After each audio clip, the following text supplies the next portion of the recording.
금융권의 2024년 첫 번째 위기가 될 이슈에 대해서 말씀을 드리도록 하겠습니다. 지금 다들 이제 PF에 대한 얘기를 많이 하죠. PF가 뭐냐? 프로젝트 파이낸싱입니다. 이 프로젝트에 대해서 파이낸싱을 해준다. 내가 어떤 아이디어, 돈 될 만한 아이디어가 있으면 그 아이디어를 프로젝트화해봐. 그럼 내가 여기에 돈 빌려줄게 라고 하는 게 프로젝트 파이낸싱이에요. 근데 이제 문제는 우리나라에서 돈 될 만한 아이디어가 얼마나 있냐는 거예요. 근데 가장 확실한 아이디어는 내가 땅 있는데 여기다 건물 지어서 임대받는 거야. 그러면 이걸로 이걸로 빚 갚을 수 있어 라고 하는 게 가장 대표적인 프로젝트 파이낸싱인 거고, 우리나라의 거의 사실상 모든 PF는 부동산 PF입니다. 그래서 이제 부동산 PF가 그냥 고유명사화 돼버렸죠. 원래 PF는 이제 프로젝트에 대한 파이낸싱인 건데 부동산 PF가 그냥 PF의 전부인 것처럼 얘기가 되고 있기는 합니다. 사실상 실제로도 그렇기도 하니까. 근데 이제 문제는 뭐냐면 글로벌리 고금리 환경이 오기도 했고, 그 와중에 이제 코로나로 인해서 재택근무를 하게 되면서 이 재택근무가 이제 다시 이제 돌아오겠지라고 생각을 했는데 미국을 중심으로 생각보다 상업지구로 안 돌아오고 있는 거예요. 그러다 보니까 이 프로젝트 파이낸싱 받은 것들이 자금이 딸리기 시작했습니다. 그러니까 돈을 받아도 이자는 비싸게 내야 되고 있는데 그 와중에 이제 돈이 안 되고 있는 거예요. 다시 상업 건물로 안 돌아오고 있으니까. 그래서 돈이 안 되는 상황 속에서 공사비는 계속 올라가고 자재비, 인건비 계속 올라가고 있다 보니까 이 프로젝트 파이낸싱을 받은 건설업계가 되게 많이 힘들어하고 있는 상황이고요.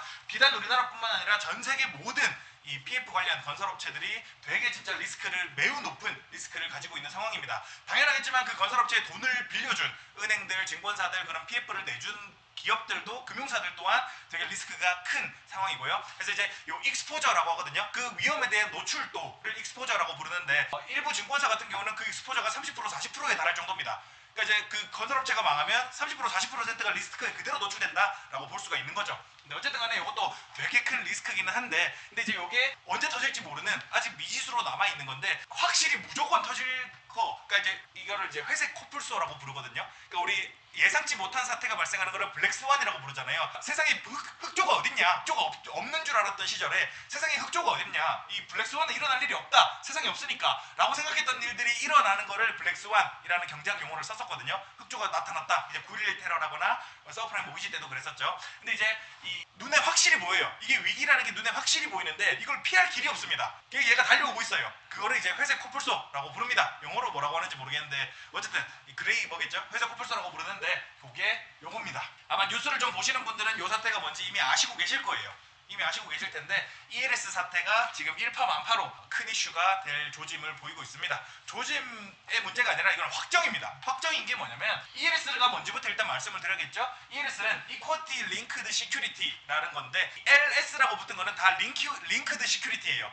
요 앞에 뭐냐가 중요한 건데 2019년에 독일 국채와 관련된 DLS가 큰 문제가 터졌던 적이 있습니다. DLS는 Deliverative라고 해서 금리라거나 원자재라거나 어떤 파생 상품에 대해서 링크드 시큐리티인 거예요. 연결된 증권이라는 거예요. 그래서 이때 당시에는 독일 국채 금리에 대해서 연결을 해놨었고, 독일 국채 금리가 마이너스만 안 가면 이 약속된 이자를 주고 계약이 종료되는 계약이었습니다. 근데 이 독일 국채 금리가 마이너스가 간다는 게 우리 상식으로 말이 됩니까? 지금이야 마이너스 금리 다 한다지만 국채가 마이너스 금리를 간다는 게 상상이나 되세요? 아무도 이때 당시에도 상상을 못했어요. 그러다 보니까 그런 말 그대로 블랙스완인 거죠. 그 블랙스완 사건이 터지면서 마이너스 95%를 기록했었고, 이때 이제 손해를 봤던 게 8천억 원 정도 팔렸었습니다. 이 정도 팔렸던 게 이제 손해를 보게 됐었는데, 이 ELS는 지금 팔린 규모가 국민은행만 8조 원 팔았어요. 8조 원. 그러니까 8조 원 팔았고, 다른 은행들 다 합치고 증권사들까지 합치면 10조 원이 넘습니다. 이 10조 원이 넘는 것들이 이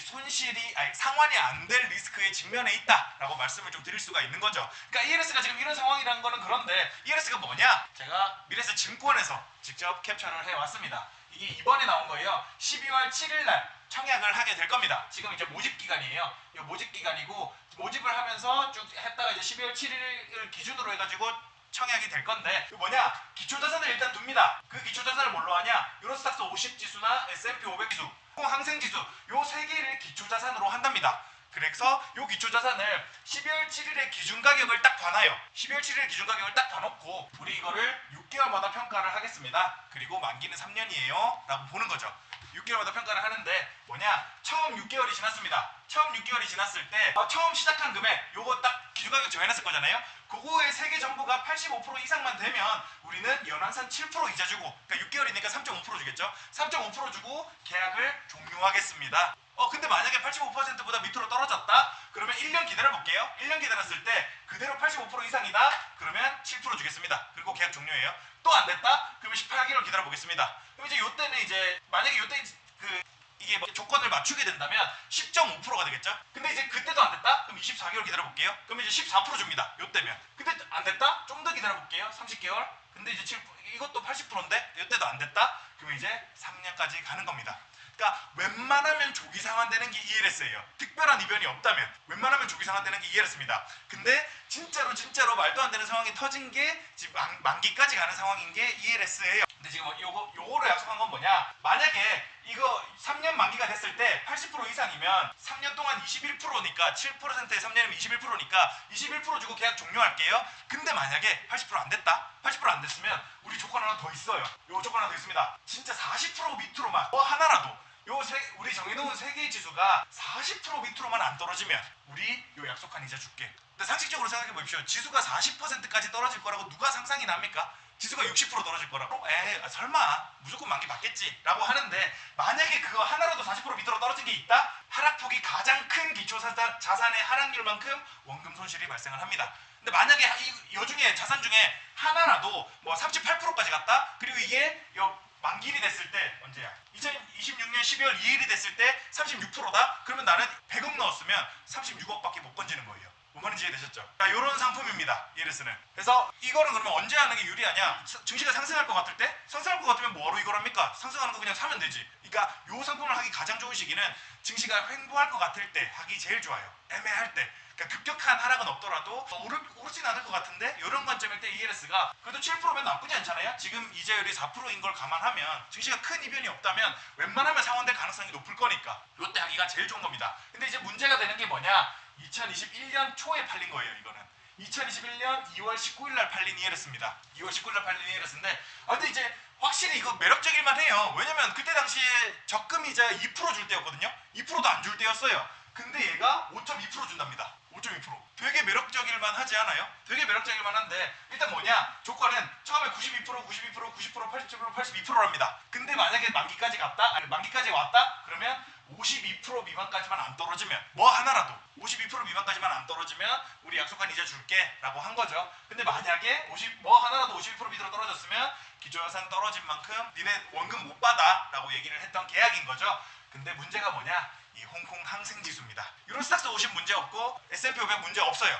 그리고 이제 ELS가 주가 연계 증권인 만큼 기초자산이 항생지수가 아닌 ELS는 다 문제 없습니다. 지금 뭐 엔비디아를 기초자산으로 하는 것도 있고요. 삼성전자를 기초자산으로 하는 ELS도 있어요. 그래서 그거는 기초자산을 뭘로 하든 마음이지만 항생지수를 기초자산으로 한 모든 ELS가 문제가 되고 있습니다.